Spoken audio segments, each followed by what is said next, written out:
Olá, sejam bem-vindos a mais um vídeo do canal O Que Você Está Lendo, e hoje eu lhes trago 3 livros de um autor brasileiro muito conhecido, Laurentino Gomes, e são eles 1808, 1822 e 1889. Espero que vocês aproveitem o vídeo. Bom, como vocês podem perceber, eu tenho em mãos também o livro Escravidão, do mesmo autor, lançado ano passado. E eu resolvi não trazer ele aqui, abordar ele aqui nesse vídeo, porque eu considero que ele merece um vídeo somente dele. Então a gente vai deixar ele em stand-by um pouquinho e depois a gente volta em outro vídeo. Para tentar entender um pouco do público-alvo do Laurentino Gomes, eu vou fazer uma analogia, certo, com esse autor aqui, que também escreveu uma quadrilogia, no caso, Rubens Bal. Estou aqui com a Era das Revoluções.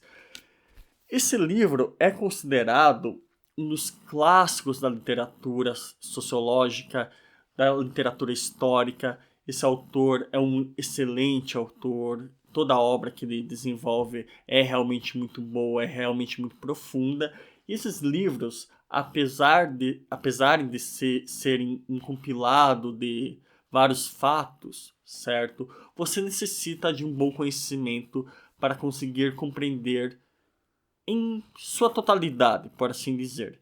Então, ele não é um livro tão fácil, não é uma leitura tão dinâmica, não é uma leitura tão razoável de ser lida.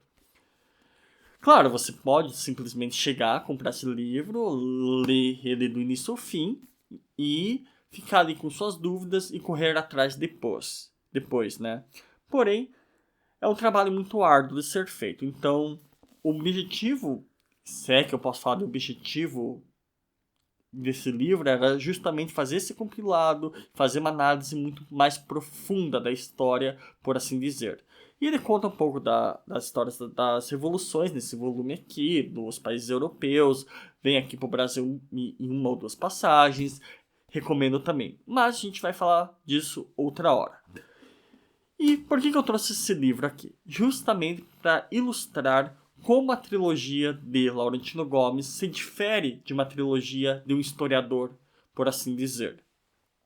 Primeiro, em palavras do autor, o autor fez essa trilogia com um olhar jornalístico também. Além de historiográfico, um olhar jornalístico. E isso a torna muito, mas muito riquíssima, mas também muito acessível. Por quê? Porque, olha, você não precisa de conhecimento prévio algum para começar a ler esse livro. Isso não diminui sua profundidade e sua factualidade, o que deveras é um raro acontecimento na literatura, certo? A linguagem é clara, é eloquente, mesmo as passagens mais pesadas, elas são descritas de forma belíssima, certo? Você tem várias passagens engraçadas, o que faz com que você queira ler o livro, ler mais, até que você chega no final do livro e pensa, poxa, quando que ele vai lançar o próximo? E foi assim que aconteceu comigo, certo? O livro em si recebeu muitas críticas. Por quê? Justamente por causa desse tipo de livro ou de outras pesquisas historiográficas. Mas as críticas muitas críticas, vieram por parte de historiadores. Mas a grande maioria das críticas, ou praticamente todas, não diz respeito a fatos, a distorções da realidade em si. No máximo, um anacronismo histórico ali ou aqui, mas nada demais, por assim dizer. E as críticas vão justamente em dois aspectos desse livro. O primeiro, o marketing, certo? Foi feito um belo de marketing acerca desse livro. E a segunda, a maneira tão brilhante, ao meu ver, que ele foi tão escrita. A maneira tão lúdica, por assim dizer, tão acessível para todos. Dito isso, vamos contar um pouquinho do que cada livro se trata, mas eu acho que vocês já sabem, e um pouquinho da minha experiência pessoal. Bom, eu acredito que todos saibam 1808 se trata justamente da vinda da família real de Portugal para se estabelecer no Rio de Janeiro, devido às guerras napoleônicas, à possível invasão de Napoleão a Portugal. É uma história fantástica, é uma história cheia de reviravoltas, cheia de personagens intrigantes, e que com certeza rende uma boa leitura. Resumidamente, é disso que o livro se trata. E também da posterior saída de Dom João VI de volta para Portugal e levando consigo boa parte do tesouro trazido com ele mesmo, né? Já 1822 retrata a independência do Brasil. Aqui a gente já tem a entrada de personagens que vão fazer parte até o período republicano, né? Então, sim, é um livro muito importante para você entender a conjuntura que levou à proclamação da República em 1889. E, finalmente, você tem o livro 1889, que, quiçá, é o meu favorito, que ele faz uma linkagem, por assim dizer, para com o período atual, né? Do porquê de algumas coisas aconteceram não no Brasil, do modo que acontece. Com certeza você vai entender lendo este livro. Então, de forma bem resumida, é isso. O livro trata, com certeza, com uma eloquência muito maior do que eu estou dizendo. São livros muito bons de serem lidos mesmo.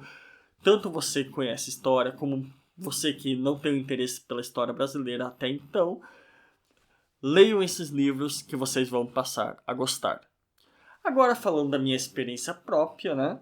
Eu confesso que eu não gostava tanto de história do Brasil assim, até comprar esse livro em meados de 2007 ou 2008. Eu não lembro muito bem, então eu devia ter o quê? 13, 14 anos na época. E depois que eu li esse livro, me interessei cada vez mais, comprei mais livros sobre esse período em si, principalmente sobre os personagens aqui descritos. Olha só a importância de você conhecer os personagens. E eu passei a perceber que a história brasileira ela é tão complexa, tão bonita, tão cheia de heróis e até mesmo anti-heróis, como qualquer outra história de qualquer outro país com uma história muito mais antiga do que o nosso.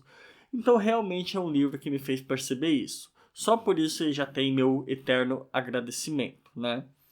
E, além do mais, eu conheci Laurentino Gomes pessoalmente aqui eu tenho a data. Ele autografou esses 3 volumes, certo?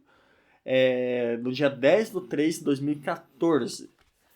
E foi uma palestra que ele deu aqui na Universidade Estadual de Ponta Grossa, uma palestra muito bacana. Ele falou sobre economia, a situação econômica atual do Brasil, situação histórica, política, jornalística, enfim. E talvez o que eu leve dessa palestra para a vida... Bom, fazendo um adendo, também tive a oportunidade de fazer uma pergunta para ele, né? Eu perguntei quais seriam os próximos livros. E ele respondeu que ou seriam a respeito da escravidão ou a respeito da ditadura militar. Logicamente, ele escolheu a respeito da escravidão, já que ele publicou seu primeiro volume ano passado. Só fazendo um adendo aqui. Mas, voltando, uma coisa que ele falou, e eu sempre vou levar, né? E isso é perceptível já nos livros, é como nossa democracia, como está hoje, ela foi construída de uma maneira frágil, certo? E como o brasileiro tem a tendência de não entender a democracia como ela é de fato.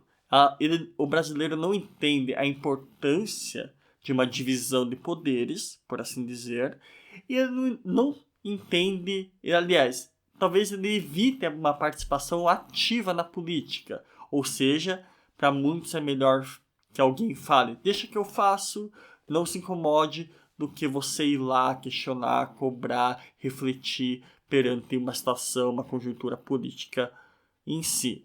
Então ele resumiu isso, né, e falou mais ou menos o seguinte, que a democracia brasileira ela é muito frágil, ela tem cerca de 30 anos, né? a democracia, por assim dizer.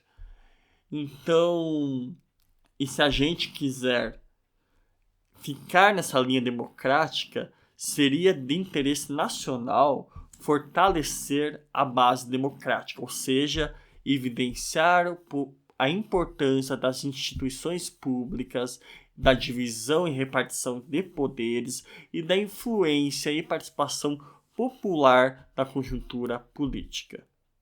E é isso que eu vou levar da palestra dele. Ele é uma pessoa muito acessível, muito amigável, espero encontrá-lo algum dia na vida novamente.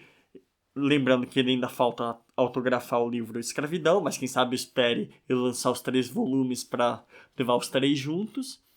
E é isso aí. Espero que vocês tenham gostado do vídeo. Espero que eu tenha trazido o interesse de vocês por algum desses livros, por algum desses temas. E é isso aí. Obrigado pela paciência. Não se esqueça de se inscrever no canal. E até a próxima, pessoal.